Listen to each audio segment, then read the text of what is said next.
Hello everyone, welcome back to our channel. In today's video, I'll show you how you can fix the playback speed not working on your YouTube on your mobile device. Let's get started.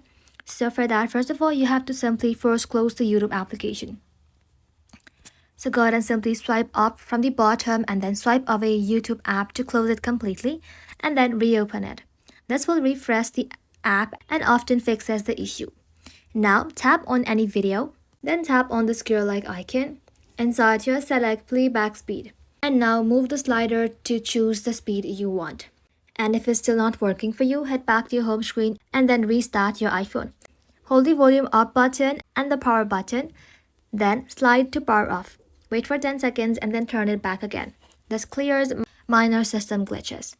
So once you do that, open up your app store and then in the search bar, search for YouTube. Once you search for it, tap onto it, and if it says update instead of open, tap on update and let your application update to its latest version. Now head back to your home screen and then clear YouTube app cache.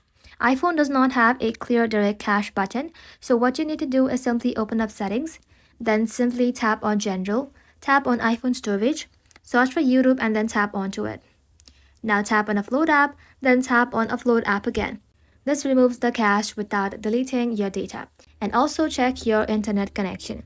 If your connection is slow, YouTube may ignore your speed settings. You can also try switching between another Wi-Fi or try mobile data. And that's it. Your YouTube playback speed should now be working again. Thank you all for watching. If this video was helpful, leave a like and sub, and I'll see you in the next one.